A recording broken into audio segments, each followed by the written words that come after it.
if you know it's quiet where you are, don't worry about being unmuted the whole time.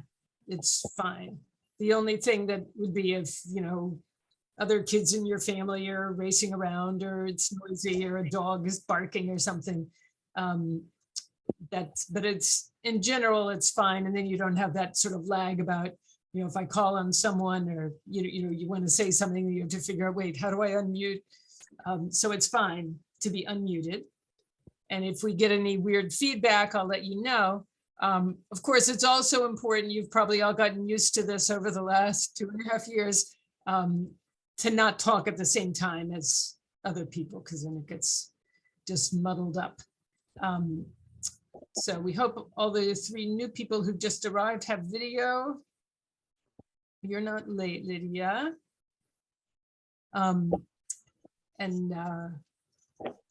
So we'll get started.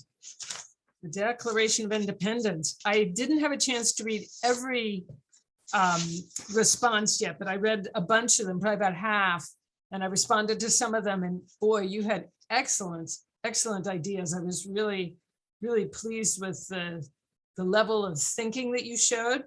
It was great. And I'd like to just start out, let's do a little bit of work on just the opening of the Declaration. And I'd also then like to take some real time looking at some of the grievances, see if we can figure out what they were talking about, and your overall impressions. And at some points, I may even ask specific kids if they could share some of the ideas you put into your PSDA about this, because I thought they were really good. And so the rest of you can, at any point you can jump in with what you decided to compare, in comparing the Declaration to some other document from the time, and what you thought about that. But one thing that I'm getting a little feedback from somebody. I may have to have somebody mute themselves if we're getting feedback. Okay. Emma and Abigail both made a point in their response that they noticed that word unanimous right there in the opening, sort of not even the opening line, but the opening title. Anyone see that? Can you read that whole line? Somebody, how about Jonathan? How about you? Do you have the Declaration there in front of you? Yeah. Okay, but just that sort of title. Just the unanimous Declaration of the 13 United States of America. Right. Unanimous. And Emma made, or maybe it was Abigail, you made a good point, Abby, about that unanimous. And do you remember what you said about that? I thought it was really good.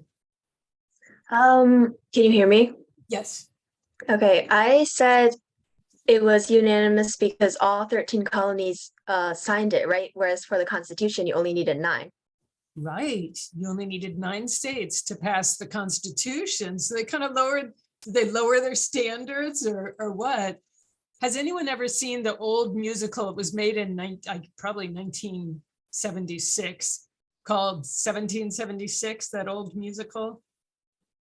Yeah, I have, yeah. You have? Good.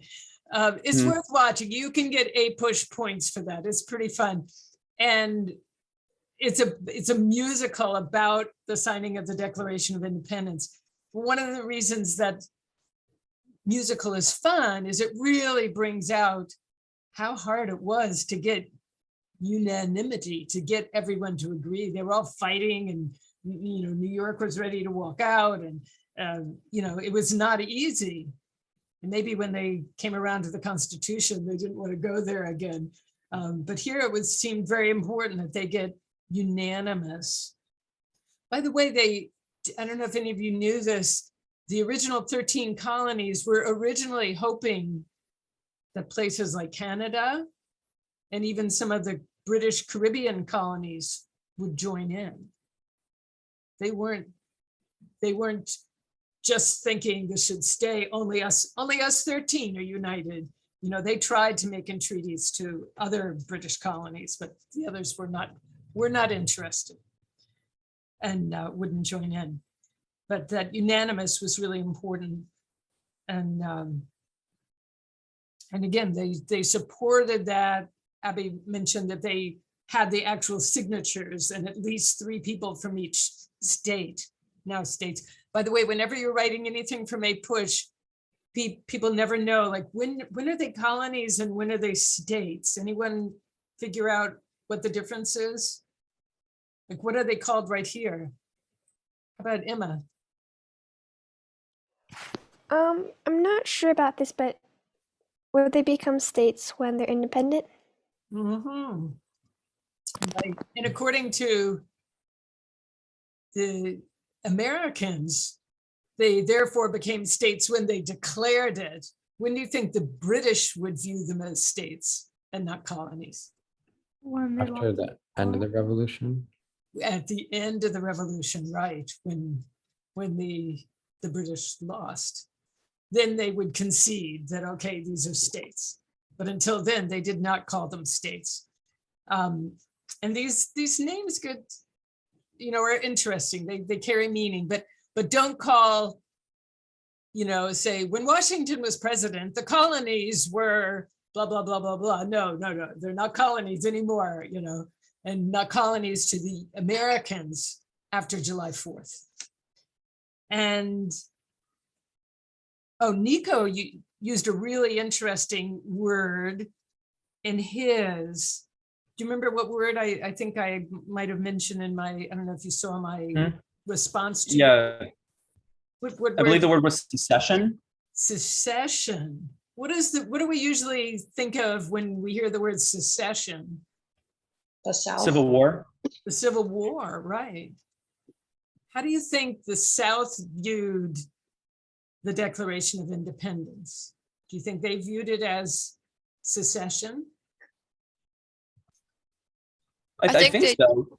I think they might have used it as more of like a warrant for what they were doing. Like, you know, the Declaration of Independence was, you know, what the founders used to secede from Britain. So we'll do the same thing to secede from the United States, from the Union. Later on in the course, exactly. Later on in the course, we're going to read some of the secession documents, the things that, again, they're just like this. They're declarations. They're in a sense modeled on the Declaration of Independence about why we're seceding from this tyrannical government. And they're saying, we're just doing the same thing. We're just doing the same thing. Do you think the North viewed the South? Do you think they viewed that they were seceding from Britain and therefore the South should be fine doing this?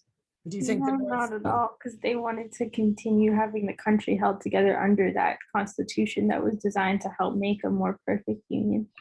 That's a great point, Carolyn. Great point.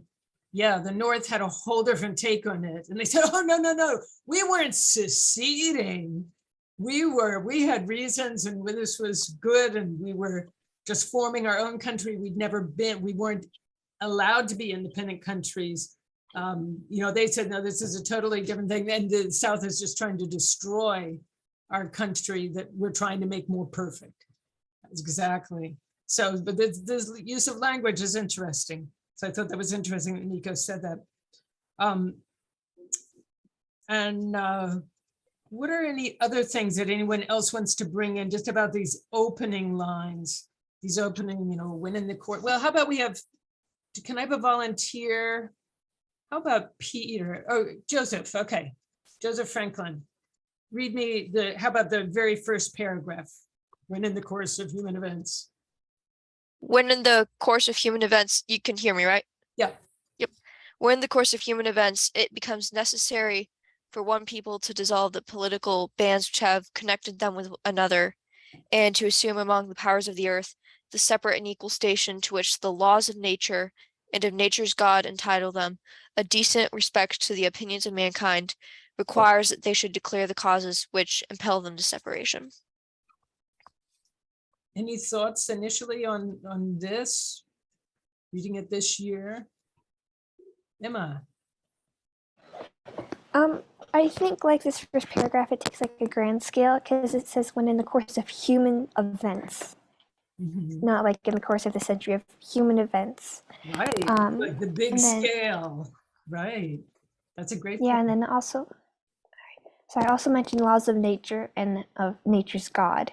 Right. So this isn't just like a mankind thing. This is like a universe, you know, something higher. And it's also not saying, you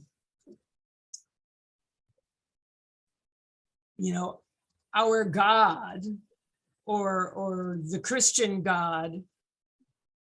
You know, it's being a little amorphous here. You know, like what this nature's God. It's being a little more general, you know, like big picture. And, you know, this is the Enlightenment. Anyone share anything they might know about the Enlightenment and what it meant at this time period? The Enlightenment was like the foundational ideals for the revolutions of the time. With Mrs. Newman last year in AP World History, we talked a lot about it and about how it's basically wanting more equal rights and say in the government. Yeah, and this idea that you could establish new governments, there's a social contract, you know, and this sort of thing. Yeah, all these ideas had been floating around. How many of you read something from John Locke as your other document? Well, good, Elizabeth, Davis, good. Elizabeth, do you want to share anything that you noticed comparing that to Thomas Jefferson? Well, I didn't read the John Locke thing for this class. I read some stuff for my government class I'm currently taking. And from that, we kind of talked about like the Enlightenment, like what Caroline said, had a lot of like different ideas going around and stuff. Right. Davis, do you have anything to add to that? Or Lydia? I also wanted to mention and comment about like the Enlightenment from a religious perspective, about how they like viewed the gospel and stuff more from a free will point of view, rather than the Church of England or whatever of the predestination and stuff. Right. It was a really different religious view. That's a great point. And so that's probably why they're using this language here is like 100% Enlightenment type language. I would I also like to add that, like, I was reading about how like most of the pilgrims were like Puritans who were coming from Britain because they were being very heavily persecuted. Yep. And so I think that really like was a big reason why there was like freedom of religion was so big for them, because they had been oppressed and their king was very cruel to the Puritans. And so I think that a huge reason is they didn't want anybody else to feel like that. Even if they didn't agree with their religion, they still wanted other people to be able to have that. So I think that's important. Well, some of them wanted other people to have their own religion view. Not all Puritans. Some of them, I mean, some of you will read about a link that I'm going to give, I guess it's this week, this week, about the first executions for religion that took place in Massachusetts by the Puritans against Quakers who were coming in and trying to proselytize. And, you know, it's really hard for us today to look back at this and have it make any sense, you know, killing someone because they're Quaker. You know, we view the Quakers as kind of really nice, peace-loving folks, you know, who could be that upset? But they, but the Quakers, I was just reading again today about this woman, Mary Dyer, who was killed by the Puritans. But she was warned. I mean, she was warned that she would be killed. Her son apparently came and, you know, begged and pleaded that his mother's life be spared. And so they said, well, because your son has come here, okay, we will give you 48 hours to get out of here and go back to Rhode Island and never set foot here again. And you'll be okay. We won't disturb you. It's like they wouldn't follow her. And she did, she went back, but within a couple of months, she just couldn't resist. She had to go back to Boston, you know? So, you know, she was fairly warned, but she just couldn't, she couldn't help herself. She couldn't help herself. And, you know, they were pretty, oh, wait, just a minute. That's a film I want to show you in just a few minutes. Some of the Quakers were real, like, in your face protesters. Apparently some of them would even like fling off all their clothing and march down the streets because we're here, we're God's people. We don't care about these trappings. And they did things that were just really against the social mores, and the people didn't want it. And so it's very tricky stuff, but yeah. Okay, but thank you for your reading there of that opening part. So yeah, this is lofty stuff. I wonder, you know how kids today have to really worry about plagiarism? That, you know, you could get hit with plagiarism charges. And if you were caught plagiarizing, I have a whole thing of, you know, string of things that I do and make you read. And, you know, there are famous historians from the 20th century who got hit with plagiarism charges, like they didn't cite sources and quoted somebody without putting quotation marks and stuff like that. This has happened. But I often wonder, like, if Thomas Jefferson were a high school student now and he wrote the Declaration in this way, would he be hit with plagiarism charges against John Locke? Because some of it is, and he doesn't attribute, he doesn't say, in the words of John Locke, or taken from the ideas, you know, but these were, there weren't rules about this sort of thing, but everyone would have caught the allusions. Everyone reading this would have known, Jefferson's referring to John Locke's ideas, which were really like up from 100 years before. They weren't right then, you know, they weren't started up right then. They were almost 100 years before. So it's interesting. Okay, now we're going to read the next paragraph. And after that, I'd like to play this little, I don't know if we'll do the whole thing, but it's a really fun little video. I sent it out. I don't know if you all got my my update message, but I put it in there. It's a 7-minute video. If we watch the whole thing, we might not do the whole thing, but it's a dramatic reading done really well of a British perspective on this opening part of the Declaration. Like we view, how would be sort of the typical way that we would view this opening stuff in America? What's the typical way we would view it? Probably with like a lot of pride. Yeah, I was going to say reverence. Yeah, reverence, pride. Yes, it's uplifting. Go America. Go America, right. And we have lofty ideals. Right, right. Okay, so let's see. Can I have a reader for this next, just the opening, maybe about 10 lines here? We have a Carolyn, do you want to read that next part? Yeah, I can read the whole paragraph. Well, I'll tell you when to stop. All right. We hold these truths to be self-evident that all men are created equal, that they are endowed by their creator with certain unalienable rights, that among these are life, liberty, and the pursuit of happiness, that to secure these rights, governments are instituted among men, deriving their just powers from the consent of the governed, that whenever any form of government becomes destructive of these ends, it is the right of the people to alter or abolish it and to institute new government, laying its foundation on such principles and organizing its powers in such form as to them shall seem most likely to affect their safety and happiness. Oh boy, wait, that's enough there. Boy, that's one sentence. Am I right? One sentence. Yeah, that's you have to catch your breath at some point. There weren't the same rules about, they didn't like short sentences in this day.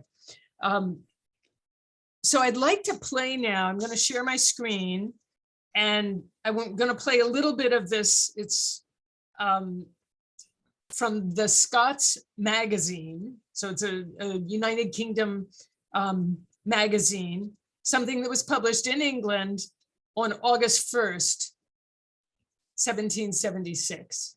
Okay, so it took a while for the Declaration to get over to England. Okay, and I think it was first published in the newspapers like more towards the end of August. So they couldn't react right away because they didn't even have it. But this is a very, very early, like the first printed reaction. Okay, so give me a second here while I share my screen. And then we'll, okay.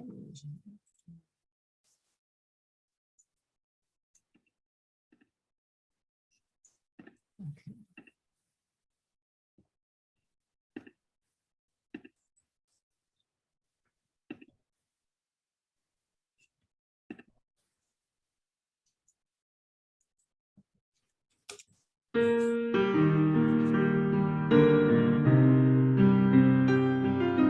We hold these truths to be self-evident, that all men are created equal. In what are they created equal? Is it in size, strength, understanding, figure, moral or civil accomplishment, or situation of life? Every ploughman knows that they are not created equal in any of these. All men, it is true, are equally created, but what is this to the purpose? It certainly is no reason why the Americans should turn rebels, because the people of Great Britain are their fellow creatures, i.e. are created as well as themselves. It may be a reason why they should not rebel, but most indisputably is none why they should.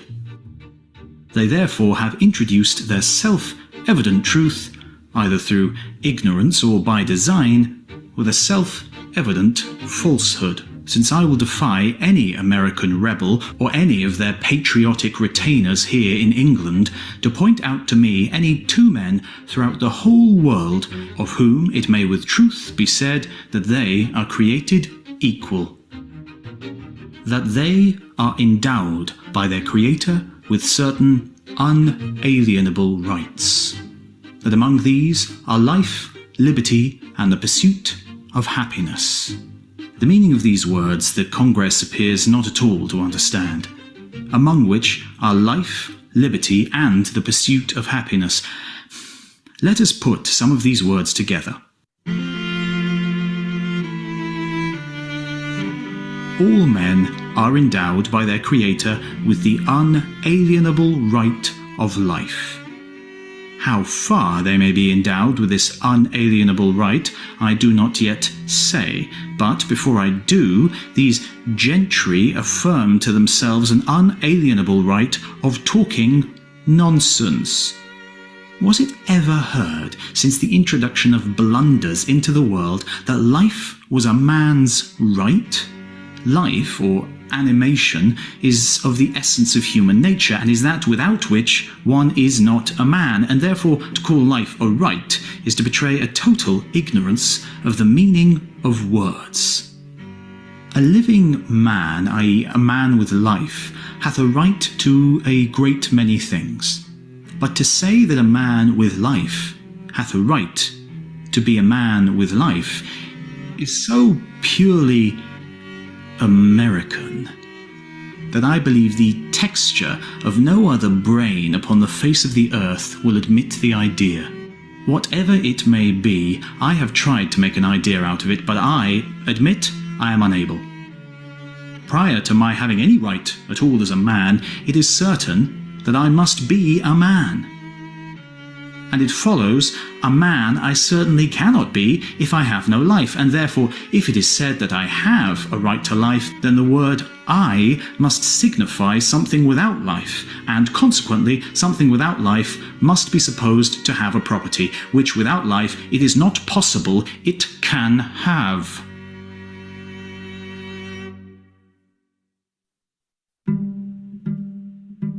But they say all men have not only a right to life, but an unalienable right. The word unalienable signifies that which is not alienable, and that which is not alienable is that which cannot be transferred so as to become another's, so that their unalienable right is a right which cannot transfer to a broomstick, or a cabbage stalk, and because they cannot transfer their own lives from themselves to a cabbage stalk, therefore they think it is absolutely necessary that they should rebel. And, out of a decent respect to the opinions of mankind, allege this as one of the causes which impels them to separate themselves from those to whom they owe obedience. The next assigned cause and ground of their rebellion is that every man hath an unalienable right to liberty. And here the words, as it happens, are not nonsense, but then they are not true. Flaws there are in America, and where there are flaws, their liberty is alienated. If the Creator hath endowed men with an unalienable right to liberty, no reason in the world will justify the abridgment of that liberty, and a man hath a right to do everything that he thinks proper without control or restraint. And, upon the same principle, there can be no such thing as servants, subjects, or government of any kind whatsoever. In a word, every law that hath been in the world since the formation of Adam gives the lie to this self-evident truth, as they are pleased to term it. Because every law, divine or human, that is or hath been in the world is an abridgment of man's liberty. Their next self-evident truth and ground of rebellion is that they have an unalienable right to the pursuit of happiness. The pursuit of happiness is an unalienable right. This, surely, is outdoing everything that went before. Put it into English. The pursuit of happiness is a right with which the Creator hath endowed me, and which can neither be taken from me, nor can I transfer it to another. Did ever any mortal alive hear of taking a pursuit of happiness from a man? What they possibly can mean by these words, I admit, is beyond my comprehension. A man may take from me a horse, or a cow, or I may alienate either of these from myself, as I may likewise anything that I have. But how that can be taken from me, or alienated, which I have not, must be left for the solution of some unborn Oedipus.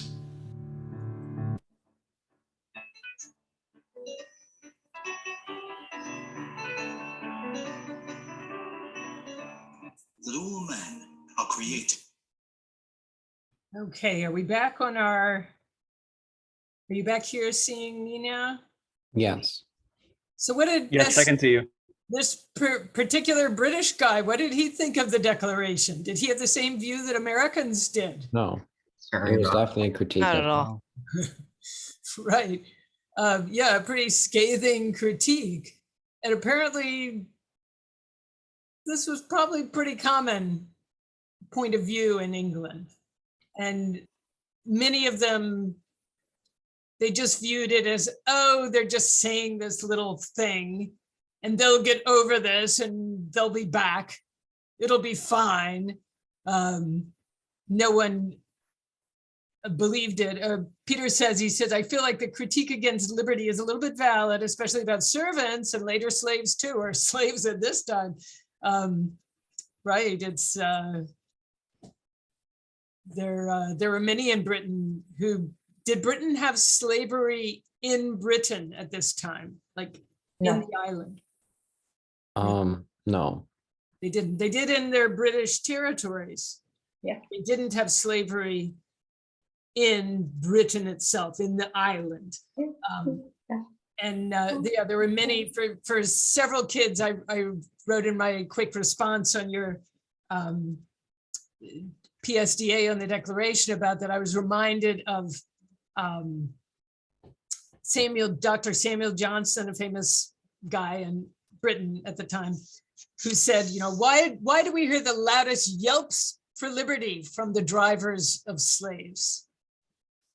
So there was a critique that was made in Britain of, oh, they talk so lofty, but Oh, good. Thanks. I can see the lively stuff going on in the chat. Great.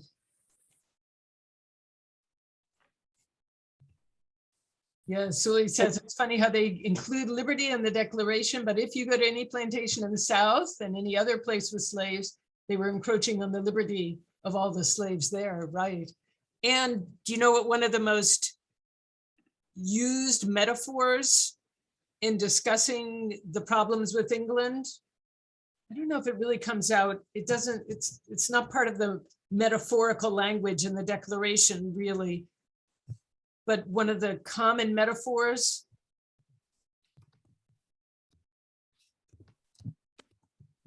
it was slavery. It was England is making us slaves. They are enslaving us. And so therefore we have to rebel. Especially there was a tremendous amount of hypocrisy there. It was just layers and layers of it. Yeah, you're right. Actually, yeah, Thomas Jefferson's original draft, that entire paragraph where he was basically talking to the king, saying how he took them over the ocean and enslaved them on America. And I was thinking the entire time, so what are you doing with the African slaves? Is it any different? Yeah. Yeah, it was pretty ridiculous that it was like he was trying to blame slavery on the King of England in America. Right. I thought it was interesting. George, you know, the current king, even though there was a history of this going back more than a century at this time. And, you know, there was, you know, the Royal African Company, which their main job was to import slaves, but to say it was all on King George, and to say as if we didn't want these slaves, they were forced upon us. It was like a little disingenuous, a little like, I don't know. It, you know, it was, and many in the South though had the feeling like, I would say Thomas Jefferson probably felt this way. There's like, well, we didn't invent slavery. I didn't buy my slaves. They were given to me. They, you know, like he inherited them. And what can I do with them now? Or our whole way of life is built on this. We obviously can't just get rid of it. But they would try to blame it on others rather than saying, okay, yeah, we've really got a problem here, you know, and this is not just, but it was a limitation of the colonial, the whole endeavor for liberty, because it was besmirched by this, you know, slavery at the root of the economy. So it's tricky. Let me look at some of these comments here. Great comments, kids. Again, you could take 50 points if you post a good comment like these ones here. They're great. And yeah, Joseph? I also, sorry, yes. And I also think that including the thing blaming slavery on the king, I think it was kind of how he was trying to go for quantity, not quality, like just give a lot of reasons. Like there are some other reasons that I thought were kind of, I wouldn't say very valid too. Like it talked about calling legislative bodies in uncomfortable places. Like, is that really a reason to declare independence? So I think he was kind of trying to go for quantity. Yeah, there's so much. And you know, that whole language in the very opening, they said, when in the course of human events, it becomes necessary. And towards the end, he says, so all these myriad, these thousands of reasons make it necessary. Like, we wouldn't want to do this. It wasn't our choice, but we were forced. You know, we were forced into this because there were so many reasons piled on top of one another. So I think you're right that he really wanted to have quantity of reasons. If he just had 3 reasons, it wouldn't have seemed good enough, you know. But yeah, a lot in England, there are other writings I've read that they really pick apart these the grievances and say, oh, these don't make any sense. This is, you know, one of the historians, I was just before the call, I was looking over this page that I sent, was one of the links in the PSDA about different historians reflecting on what was Jefferson talking about? And did you notice how Jefferson, does he ever say anything along the lines of, and at Lexington and Concord in April, they tried to take away the guns that we'd been piling up? Is he ever that specific? No. Any of the grievances? They're all kind of, vague. They would mean things to people, but they could mean something else. And it must have been on purpose to be a little bit vague, I would think. I don't know why do you think Jefferson might want to be a little bit on the vague side rather than just really?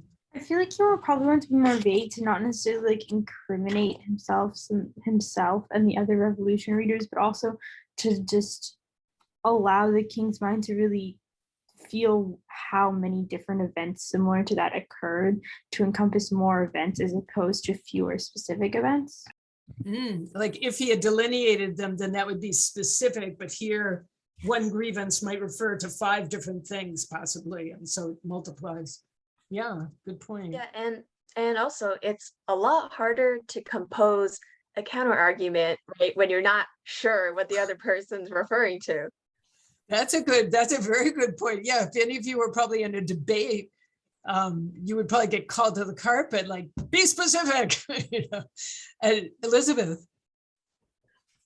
Yeah, so I was thinking maybe Jefferson was purposely being vague because he knew that other people, like apart from whoever he was talking about, his immediate audience would read it. So he wanted like it to be more relevant to more people. Oh, that's a good point. And that brings up the whole point of who is the audience here? Who's the audience for the Declaration? Peter. Going off of the last point, I think the idea is like if he's more vague, not vain, like he can say things like, for instance, he lets the military quarter in people's houses, and then people can sort of fill in their own experience and feel more personally related to the cause of the revolution. Because if you're right that he quartered the military in my house. Yeah. So right, everyone could insert themselves into this and say, yeah, I did that. I've often read that for us today, we almost never even read the grievances. I mean, how many of you had read the grievances previous to this week? A couple of you had. I know a lot of kids who say, I've only read the first 2 paragraphs. That was maybe the last, but I never read the boring part in the middle. And I've always heard that at the time, the opening, well, of course, Jefferson wrote like that. This is the Enlightenment. He was using the language of the Enlightenment. Of course, he would have to say something in that sort of format. And it was nice and it was noble and they liked it. But it was just sort of pro forma. It was like, this is the expected form for this type of paper. But what they really liked were those grievances. And that was what people in America really, at that time, liked. Later on, everyone will forget the grievances and they'll just look again to the opening and try to see what this means for our country now. But at the time, it was the grievances were the thing. Wait, was there someone else who was going to say something, wanted to say something? I wanted to say something. Okay, Sam. So back to the point that we mentioned a while ago, that some of these points were like hardly anything to start like a rebellion over. In the first body paragraph, he talks about how government shouldn't be overthrown for light and transitory causes. Right. And it's sort of ironic that some of the reasons he lists are light and transitory. Yeah, they could be read that way. Right. Maybe again, that's why he wants so many and a little bit vague, so it almost seems like more. Yeah, he's trying to build up a case that these are a huge pile, a mountain of grievances, that he couldn't even specify them all because they were so many. Yeah, good point. And And yeah, and that's a complete Locke idea too, that Locke has something almost exactly like that, that, oh, we never want to overthrow a government just for one or two particular little problems or conflicts. No, we'll go along with that for quite a while. But it's only when things really pile up. So that's, again, if Jefferson today were writing this and he didn't cite his source, he'd get called for plagiarism here. Good. I also want to say something. Yeah.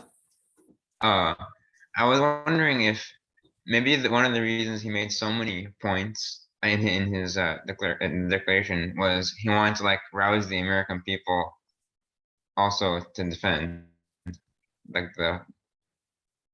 He wanted, wait, I missed like a key phrase there. He wanted to rouse the American people so that's like get more support for his cause. Rally support for the cause. Good. Yeah. Oh, and that's, I wanted to get back to the audience. Like, who is the audience? And are there several audiences for the Declaration? Who's the audience? Who is it written for? I would say probably the American people as like a justification for why they have to conscript into militias and fight. Oh, yes. The American people are a real audience, especially those guys who are going to be now soldiers and be told they have to fight. Right. Okay. Is that the only audience? Of course, also Britain and the king and people to declare that they want to be independent. Britain and the king, right. And the king will sort of make a very, oh yes, the Americans, he would make a very sort of flippant response. Nico. I kind of had a question in regards to the audience. And I wanted to hear your thoughts on this in particular, Mrs. Richmond. Do you think that the founders had future readers of the Declaration in mind when writing it? Oh, or did they really focus on the present? That's a great, I guess, what do you all think of that? That's a great question. Peter, what do you think?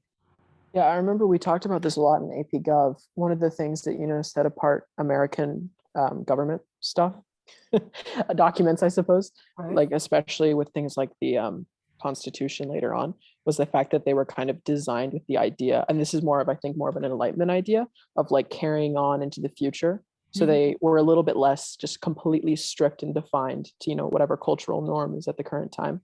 So I would personally say that probably it was designed so that it could age more. And that's probably one of the reasons why it's lasted so long. Good point.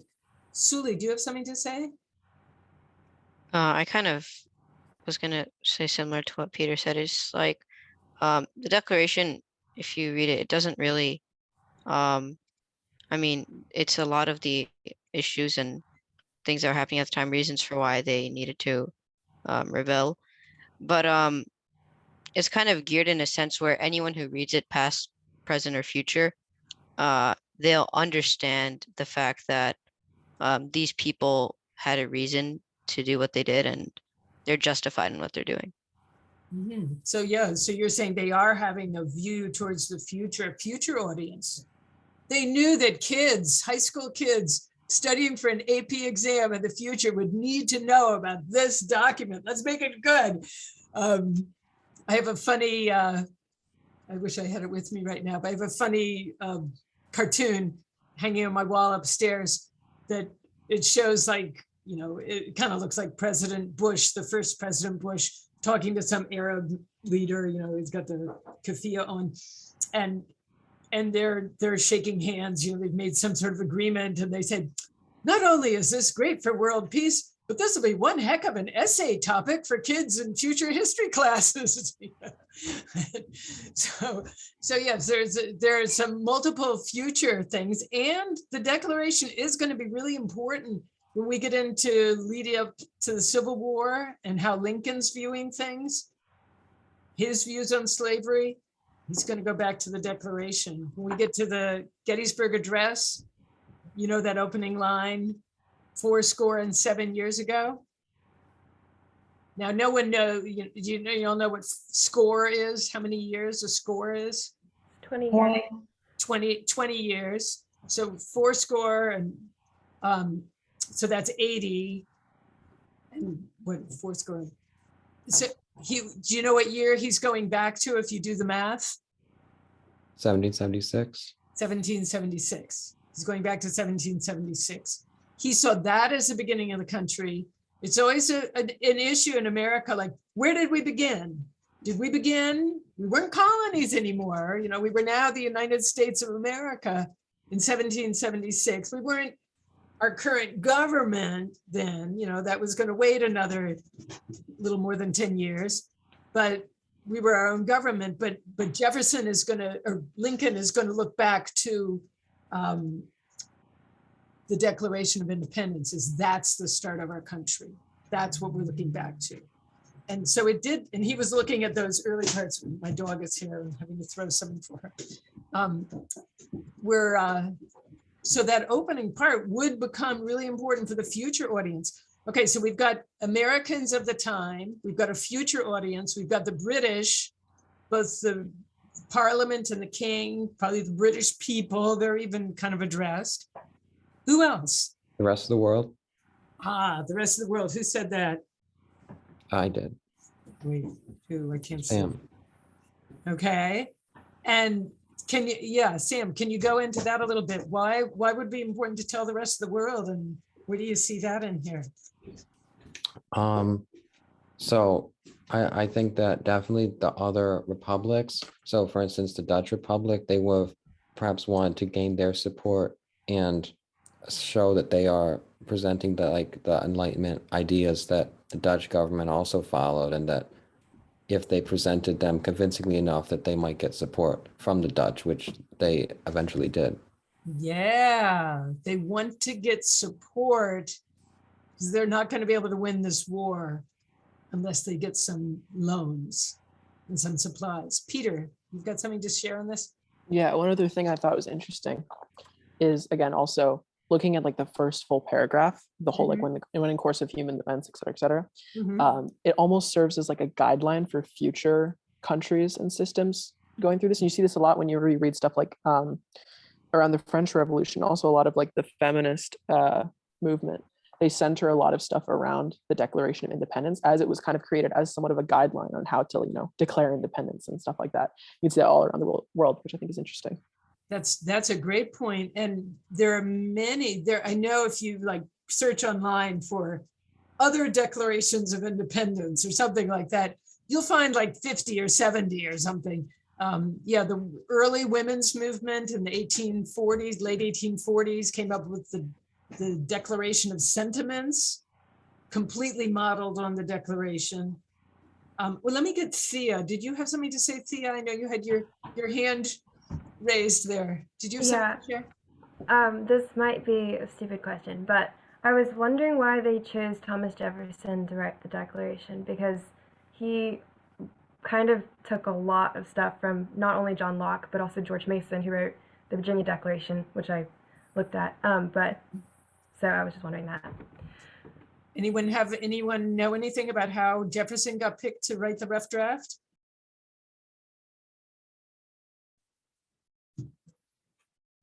Emma, do you know something? Or you just... I think John Adams chose him. Yeah. But besides that, I'm not sure. So... Yeah, that's the way I've always heard it. Or John Adams wrote about it in a letter to somebody, and that's the way it's recorded. It was well, the committee was supposed to write it, and what I've heard is that the Declaration was just kind of oh, well, somebody's got to write this. And everyone else really wanted to be in on writing the form for the new government that they were going to make. This declaration wasn't really seen as, okay, this is the big deal. This is the most important task. So nobody really wanted. Yeah. So Nico says it was actually explained in the 1776 musical. Do you want to go into that, Nico? Yeah, I think so. I watched it. My family and I were in Williamsburg, Virginia, touring the colonial village a couple years ago for 4th of July. and they had like a local movie theater there, and they play 1776.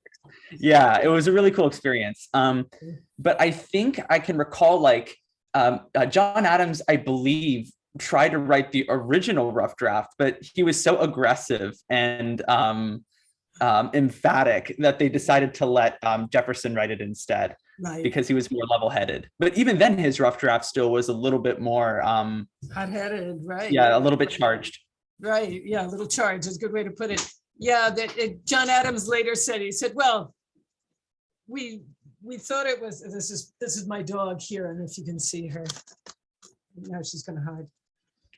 I have to throw this little puppet. John Adams said that, well, he himself was totally unlikable, so nobody liked him, and Jefferson should do it because he was liked. People, you know, he was kind of quiet in the group, but he was a good writer, a better writer, and we'll give that job to him. And everyone else wanted to be in on like, well, how do we form a new government? And that sort of thing. They thought that was more important. And it turned out that this, you know, the form of government they came up with, the Articles of Confederation, didn't last very long, but and didn't even get passed and ratified until, you know, right at the end of the Revolution. But the Declaration became a really key document, you know, that resounded down the years. Yeah. Sophia, do you have something to say? I see your hand is up.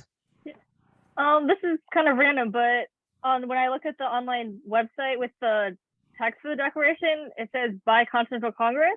And I personally found that kind of annoying because if I were Jefferson, I would want to be credited, be like by Thomas Jefferson, edited by Continental Congress.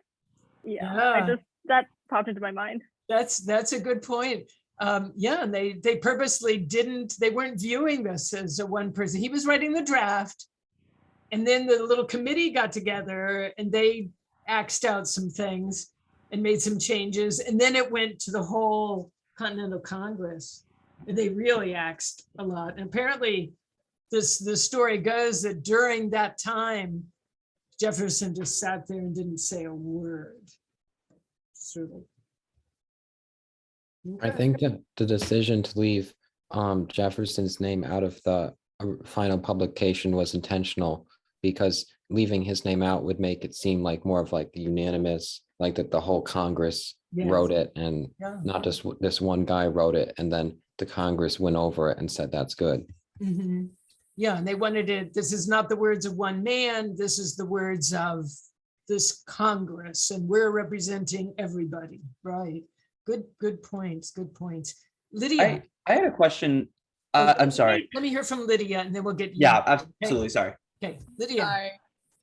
Also, I think the fact that just Congress like represented the people and general population of the now United States better or more than this one man, even though he was famous and, you know, known as being a good writer and stuff like that. But Congress is just more like of a unity rather than just Thomas Jefferson. Mm-hmm.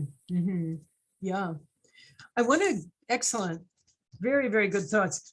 There's a couple of the grievances that I wanted to go over just because I think they're interesting, and you might not have caught what some of them were about. Can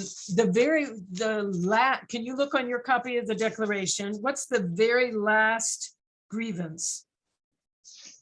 The very last one, sort of like the grand finale. You know, don't look at it like the caboose. This is like, we're building up and now here's the final one.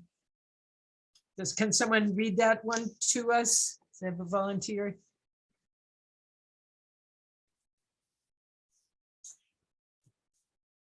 Did anyone find, can you raise your hand? I can. Okay. Want me to? Yeah. He has excited domestic insurrections amongst us and has endeavored to bring on the inhabitants of our frontiers, the merciless Indian savages, whose known rule of warfare is an undistinguished destruction of all ages, sexes, and conditions. Okay. So that's the grand finale. This is the last grievance, and now we're going to close it up and have the nice high level closing. So what's he talking about here? Let's look at the first part. He has excited domestic insurrections amongst us. What does that mean? And what might it be referring to? That his actions are like what led to this revolution, and it's kind of putting the blame of the fact that the Americans had to take their frustration this far on him. Oh, okay, I see what you're getting at, right? The loyalists. Oh, that there would be domestic insurrections among the loyalists. Okay. Boy, there were a lot of problems with the loyalists and things. That's a good point. And some of you may not know about this yet, because I know we kind of skipped ahead a century here by doing this document now. But there was right at the beginning, so right around the time of Lexington and Concord, which is a little more than a year before the Declaration. So things are heating up. And this guy who was governor of the colony of Virginia declared, does anyone know about this? I'm blanking on the guy's name. I don't remember this name, but I read that actually last night that he declared martial law in Virginia. Well, he went even further. He said, and if there are any slaves of rebels, like if you know, slaves, that your owner is a rebel, and you, out of your loyalty to Great Britain, come over to my forces, I will make you a soldier and I will give you your freedom. What do you think that declaration to Southern slaves in Virginia, how do you think that impacted plantation owners there? Swayed them much more like to the revolutionary cause. Yep. Sully. Well, I think it definitely made them a little bit anxious. Yes, it made them very anxious, and especially because, well, in the South, you have tons of slaves and outnumbering the owners by a huge number.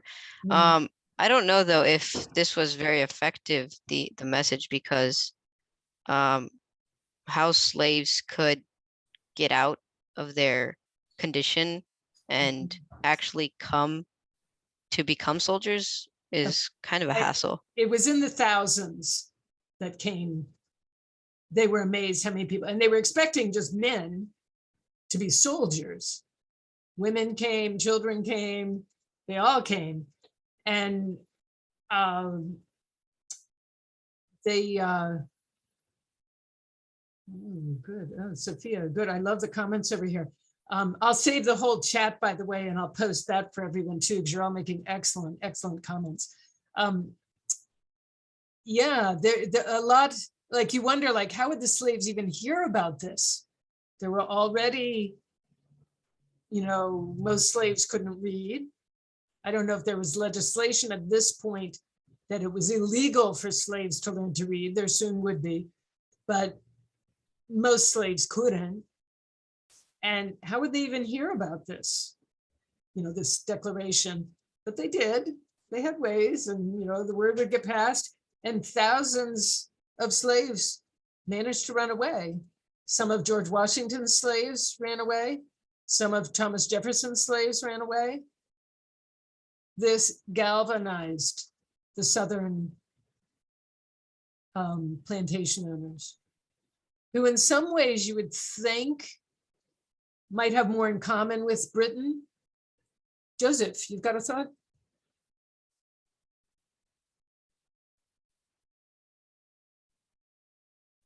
I'm sorry, this kind of goes back a bit, a couple That's steps. okay. But when he notes how Great Britain has excited the quote unquote savage Indians to attack us, I think that kind of shows a parallel with Bacon's rebellion, because Bacon actually accused William Berkeley of being in a conspiracy with the Native Americans nearby. Yeah, you can, when you read about that earlier Bacon's rebellion, 100 years before the revolution, easier to remember. Some of the themes are similar. right. And The thing with the southern states and the slaves, and that kind of has the parallel with when Spain, right? The Spanish colonies were like, oh yeah, if you slaves run away, we'll grant you protection and give you stuff. yeah, yeah. There's often the slaves kind of become pawns and they're trying to figure out where can we go to be safe and to be protected, and where are we going to get our freedom? Most of the slaves, by the way, who ran to this, I wish I could remember this governor's name, I'll remember it tomorrow, in Virginia, most of them never saw their freedom. And it was I kind was of gonna like, ask, yeah, did they actually get the reward after coming? Because I highly doubt. yeah, some of them were taken to like Newfoundland or Nova Scotia, you know, parts of Canada, which did not side with the 13 colonies. Some of them were taken there, which was a really, you know, different environment. And they didn't do that well there, but they were free. And some were just, oh, well, we lost, sorry, we're going to sell you as slaves to the Caribbean. You know, that sort of thing happened. Nico. So when I was thinking about the Declaration and its views of slaves versus, you know, the white colonists, I was thinking of the Spaniards' view of the Native Americans that they conquered. Like Oñate and Cortez kind of viewed Christianity as like a redemptive way for the natives to kind of boost themselves in society. And, you know, the encomienda system kind of like enslaved those who did not follow in those ways, and kind of demean them in a way. So I was kind of thinking of the comparison between how the British viewed the slaves in writing the Declaration and how the Spanish might have approached that. Like, would they have taken a more religious view than the English did, than the English colonists? Like, would religion have played an influence more in how they would have approached the secession for Britain, hypothetically? From Spain's point of view, or? Yeah. Like the way the Spanish viewed religion. I just think it's interesting how they're so different. Like, there's a stark contrast between how there was like the African American slaves that the colonists had were essentially irredeemable. If you were born a slave, you stayed a slave. So that there was hypothetically a way out in terms of converting to Catholicism and Well, I think on the PSDA for this week, probably none of you have taken a peek at that yet, but it's about looking at the changes in colonial slave laws in Virginia. So just Virginia, all the colonies had somewhat similar laws, but this is just looking at Virginia. They each were, you know, they each made their own laws and on this issue. And there was a time, keep your eye on it, there is a time where there's going to be a law that's going to say, even if an African slave becomes a Christian, well, that doesn't change his status as a slave. That was an issue that had come up. And you know, should Christian enslaved people be free, because we wouldn't enslave, you know, fellows. So yeah, it's a very interesting thing. Suli? I just wanted to add in a little. I think with the Spaniards versus the colonists, Spaniards, when they came to conquer, they still viewed the Native Americans as people per se. Just want to be careful how I word this. Whereas the slaves that were brought from Africa were kind of an economic opportunity, rather than people who were deliberately being mistreated. Yeah, that was how it came to be viewed, right? This is our method of production. And once you do something, you can find arguments to justify it. Think of, like little kids who might do something that they know in their heart of hearts is probably wrong to do, but they'll find some way to justify it. Peter? Yeah, going after the last point, I just think it was interesting.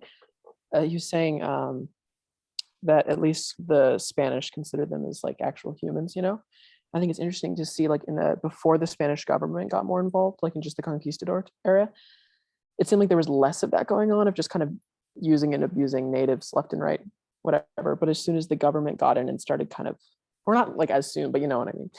As soon as there was more like structure and around Catholicism, maybe there was less of that.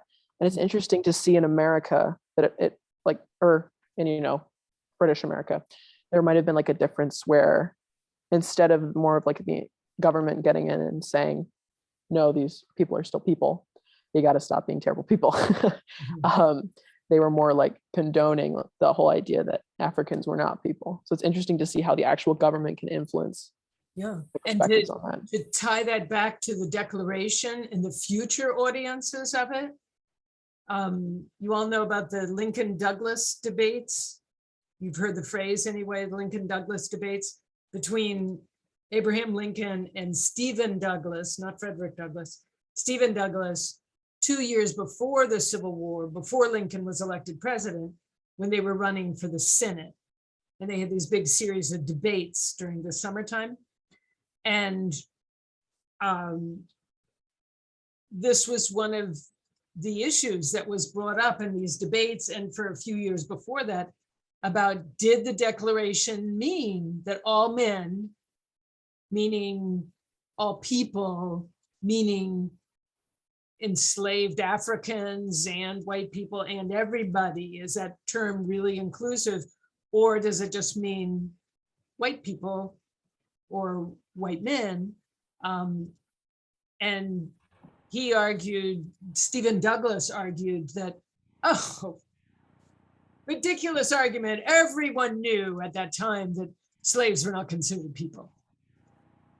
And there was also a Supreme Court decision right around that time, which we will have another live session like this about, the Dred Scott decision, a fascinating and terrible decision, but that really completely goes back to the Declaration and looks at this part, like, did the founders mean to include slaves here? No, absolutely not, is what the Supreme Court said at that time. And Lincoln argued against that and said this, no, it means all people. So it's interesting how the Declaration continued to resound and to have impacts and to be argued about all down our history. And when we get to, we're going to have another primary document discussion about Martin Luther King's I Have a Dream speech at the end of the year. And there he's going to echo back to the Declaration also. So it did, those sort of high sounding phrases, which that British guy thought were so stupid and so worthless and such blatant falsehoods, they continued to have a major impact on our nation, and decisions that were made going forward. They weren't just empty words. And we kept grappling with them and trying to figure out what they meant and make them mean something important. And I think that's, maybe at the time they were a bit hypocritical, but they were used towards the future to make some important changes. Well, we've gone 1 hour and 10 minutes here, so I think we need to wind up. Does anyone have any final things they might want to throw in?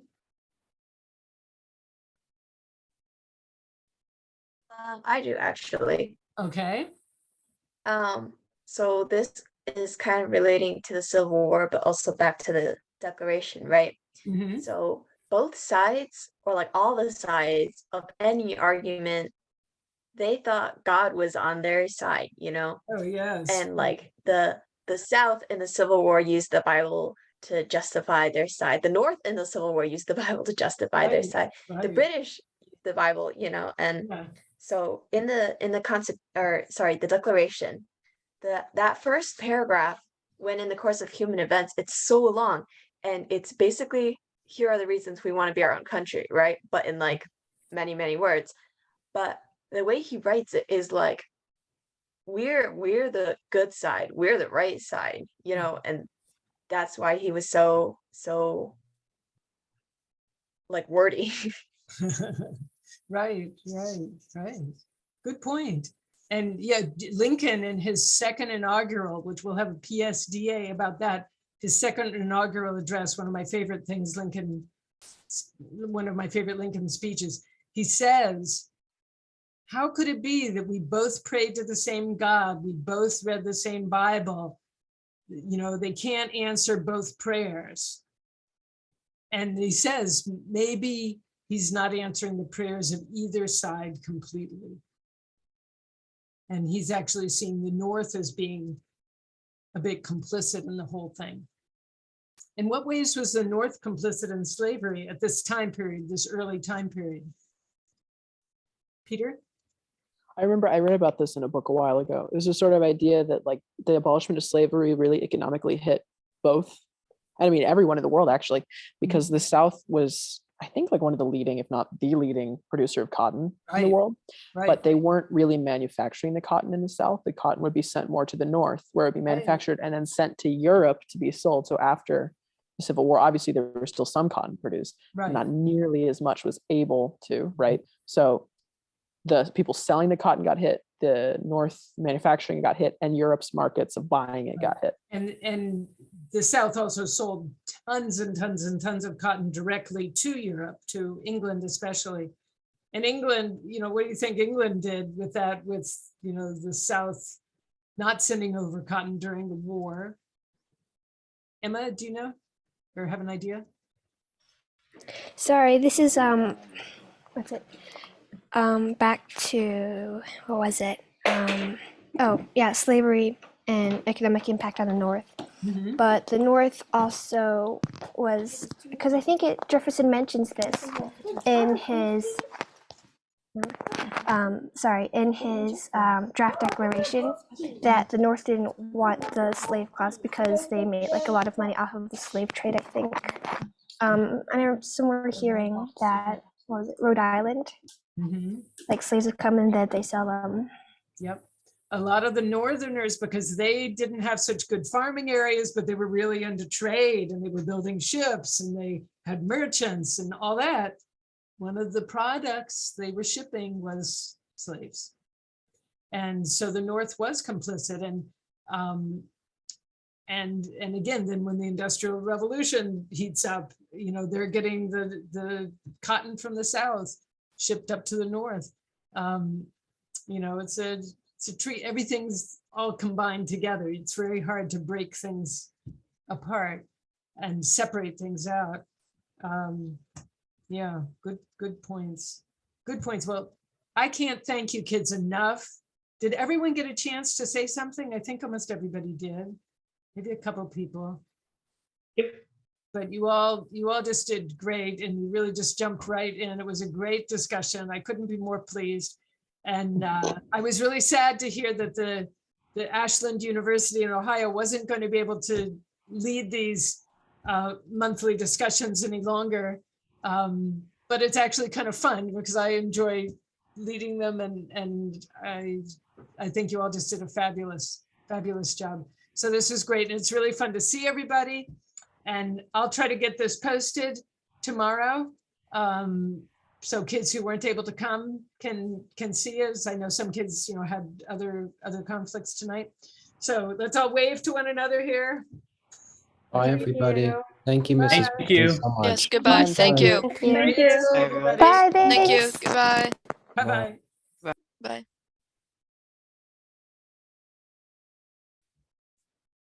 First here, last to go. Yeah. Bye-bye. Thank you.